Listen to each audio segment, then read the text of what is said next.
Assalamualaikum warahmatullahi wabarakatuh. Selamat pagi. Perkenalkan, nama saya Melisa dari kelas 12 PS4. Saya di sini akan membahas materi sejarah Indonesia kelas 12, yaitu tentang politik Indonesia masa demokrasi liberal.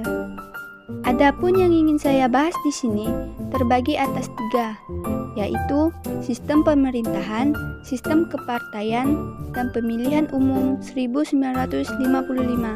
Pertama, masuk ke dalam sistem pemerintahan. Indonesia sampai dengan tahun 1950-an telah menjalankan 2 sistem pemerintahan yang berbeda, yaitu sistem presidensial dan sistem parlementer. Salah satu ciri yang nampak dalam masa ini adalah kerap kali terjadi penggantian kabinet. Yang pertama, mulai dari kabinet Natsir yang menganut Partai Masyumi selama 1950 sampai 1951. Yang kedua, kabinet Sukiman menjabat pada tahun 1951 sampai 1952. Yang ketiga, kabinet Wilopo yang menganut Partai PNI menjabat selama 1952 sampai 1953. Yang keempat, kabinet Ali Sastro-Midjoyo I menganut Partai PNI 1953 sampai 1955. Yang kelima, kabinet Burhanuddin Harahap, yaitu menganut Partai Masyumi 1955 sampai 1956. Yang keenam, kabinet Ali Sastro-Midjoyo II, Partai PNI 1956 sampai 1957. Dan terakhir, ada kabinet Juanda atau disebut dengan Jaken Kabinet, menjabat pada tahun 1957 sampai 1959. Selanjutnya, masuk kepada sistem kepartaian. Jadi, di dalam sistem partai perlu kita ketahui apa sih yang dimaksud partai politik. Partai politik merupakan suatu kelompok yang terorganisir yang anggotanya mempunyai orientasi, nilai, dan cita-cita yang sama. Jadi, tujuan dibentuknya partai politik adalah untuk memperoleh, merebut, dan mempertahankan kekuasaan secara konstitusional.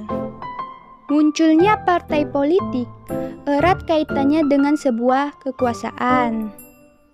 Sistem demokrasi atau sistem kepartaian yang dianut pada masa demokrasi liberal adalah multipartai, yang dimana pembentukan partai politik ini menurut Muhammad Hatta agar memudahkan dan mengontrol perjuangan yang lebih lanjut.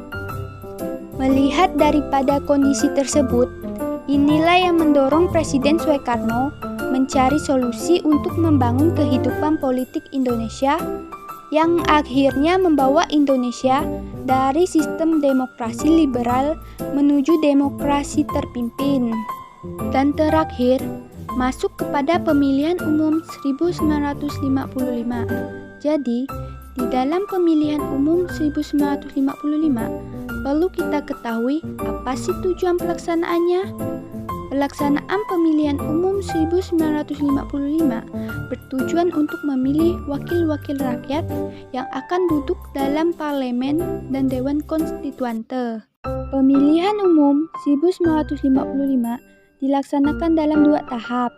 Tahapan pertama untuk memilih anggota parlemen yang dilaksanakan pada 29 September 1955 dan tahap kedua untuk memilih anggota Dewan Konstituante pada 15 Desember 1955. Keberhasilan penyelenggaraan pemilihan umum ini menandakan telah berjalannya demokrasi di kalangan rakyat.